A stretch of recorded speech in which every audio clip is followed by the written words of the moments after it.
Firdaus Mubarak dan Sri Rahmayati. Oke, perkembangan dari pertama yang akan dijelaskan oleh saya sendiri.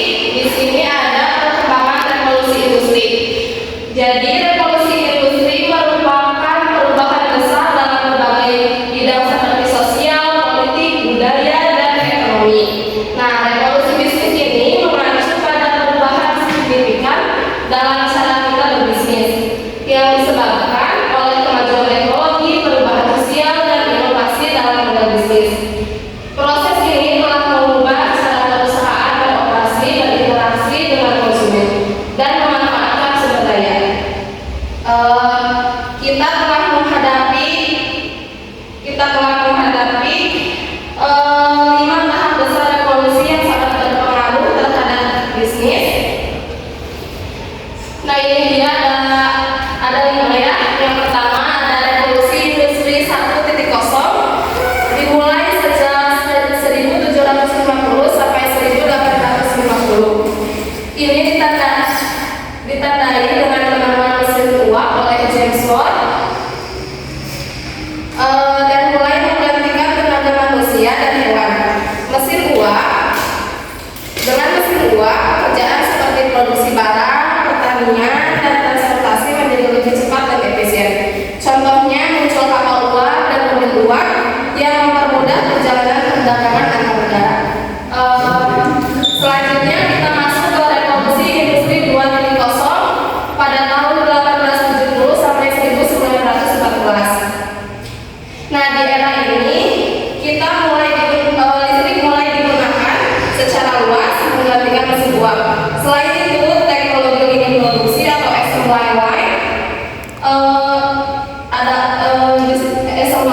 ditemukan. Teknologi ini menggunakan metode produksi di mana proses pembuatan barang dibagi menjadi beberapa tahapan yang dilakukan secara berurutan.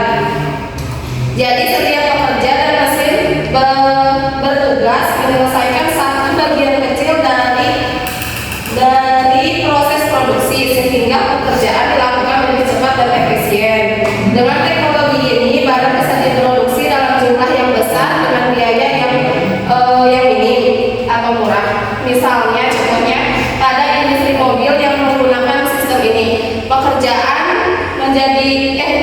dibagi menjadi beberapa tahapan. Misalnya satu orang memasang mesin, satu orang memasang ban, dan seterusnya, sehingga kendaraan menjadi lebih terjangkau bagi banyak orang. Kemudian datanglah revolusi industri 3.0 pada tahun 1960 sampai 2010. Ini adalah awal dari era digital, komputer, semikonduktor, dan robot mulai digunakan dalam proses produksi. Teknologi ini membuat pekerjaan menjadi lebih cepat dan akurat. Namun di sisi lain banyak pekerjaan manusia digantikan oleh mesin otomatis yang menimbulkan masalah seperti pengangguran.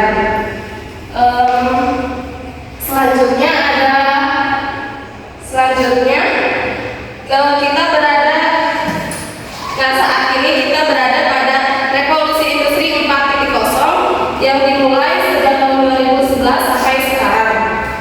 Di era ini teknologi semakin maju dengan munculnya Internet of Things, kecerdasan buatan atau AI, dan otomatisasi pintar.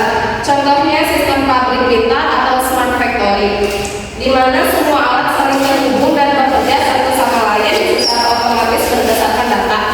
Teknologi ini membuat bisnis menjadi lebih efisien dan fleksibel, tetapi juga menuntut kita untuk terus belajar dan terus bersaing. Selanjutnya, ke depan dunia sedang bersiap untuk revolusi industri 5.0 yang disebut juga Society 5.0. Konsep ini pertama kali diperkenalkan di Jepang. Bedanya di era ini teknologi dirancang untuk membantu manusia, bukan menggantikannya. Misalnya robot akan bekerja bersama manusia untuk tugas-tugas berat, sementara big data dan AI digunakan untuk menciptakan solusi yang lebih cerdas dan fokus pada kebutuhan manusia. Jadi setiap revolusi membawa perubahan besar yang membuat pekerjaan dan bisnis menjadi lebih mudah dan efisien. Namun tantangan juga muncul seperti kehilangan pekerjaan akibat otomatisasi. Oleh karena itu kita harus beradaptasi dan menggunakan teknologi dengan bijak agar bisa menghadapi perubahan dengan baik. Mungkin itu yang dapat saya sampaikan. Materi selanjutnya dipersilakan. Baik, di sini saya akan menjelaskan materi tentang bisnis startup.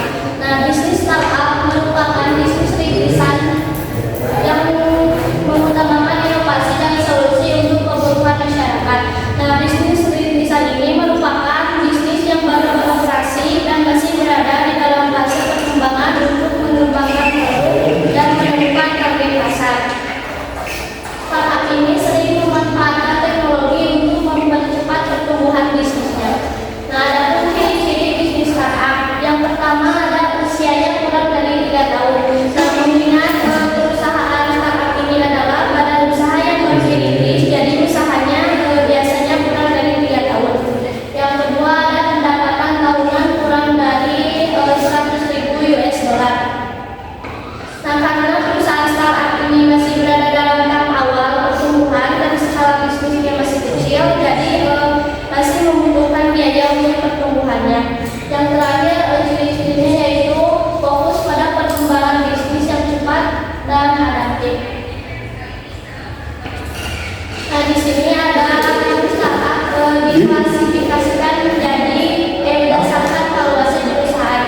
Nah, valuasi perusahaan adalah proses untuk menentukan nilai perusahaan, mencakup penilaian seluruh aset, kinerja keuangan, dan prospek pertumbuhan perusahaan. Yang pertama ada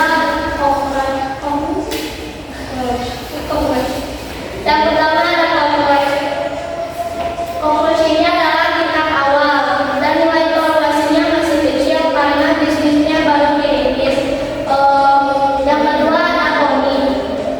Poni adalah tingkatan kedua. Nilai valuasinya sebesar 10 juta atau setara dengan 100/1 miliar. Yang ketiga ada centaurs, yaitu tingkatan selanjutnya. Nilai valuasinya sebesar 100 juta atau sekitar 1,4 triliun.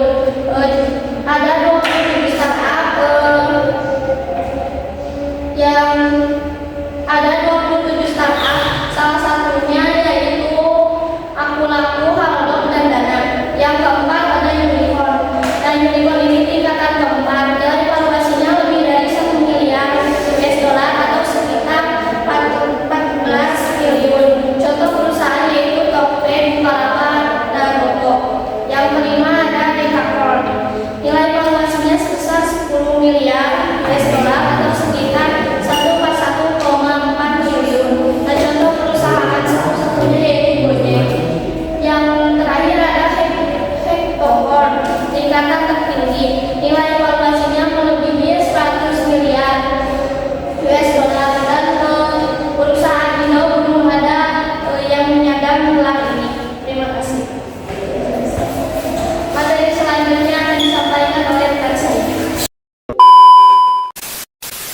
Di sini saya akan melanjutkan materi yang disampaikan oleh Dewi.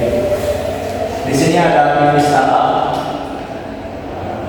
Pendanaan startup dapat dilakukan melalui bootstrapping, tabungan pribadi, investor, fundraising, mencari investor dengan konsep bisnis atau crowdfunding, pengalaman dari masyarakat. Selain itu ada metode lain seperti angel private equity, dan debt funding. Oke, materi selanjutnya di sini ada ekonomi kreatif. Ekonomi kreatif adalah konsep ekonomi berbasis kreativitas dan inovasi. Istilah ini pertama kali dikenalkan oleh John Hawkins dalam bukunya The Creative Economy.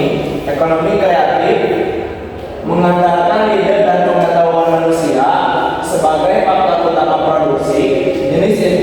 Jenis ekonomi kreatif mencakup periklanan, arsitektur,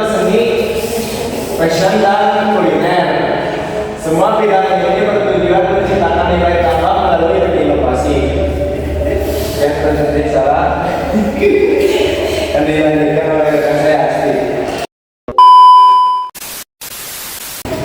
Baik, selanjutnya ekonomi kreatif di Indonesia mulai dikenalkan pada tahun 2006 dengan pembentukan Indonesia Design Power yang bertujuan untuk mengembangkan industri kreatif seperti desain, seni, media, musik, film, dan teknologi digital.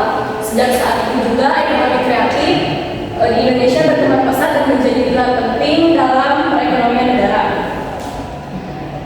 Terus pada tahun 2015 untuk mendorong perkembangan sektor ekonomi kreatif lebih lanjut, pemerintah Indonesia membentuk Badan Pariwisata dan Ekonomi Kreatif.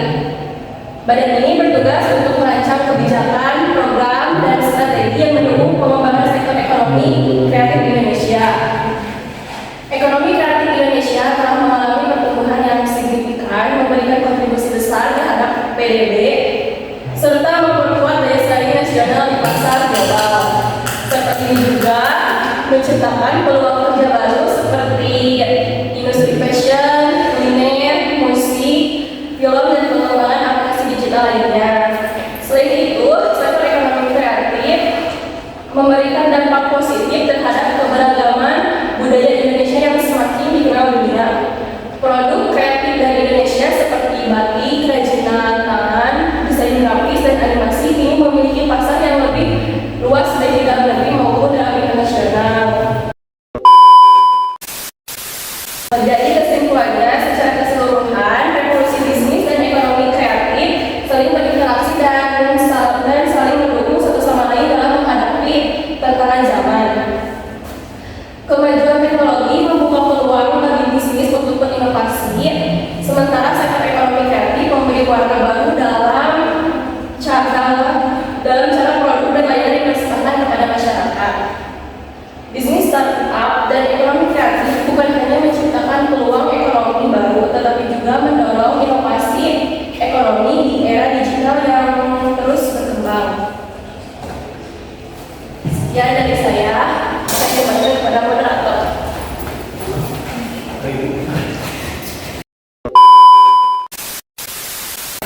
Baik, mungkin itu saja yang dapat kami jelaskan.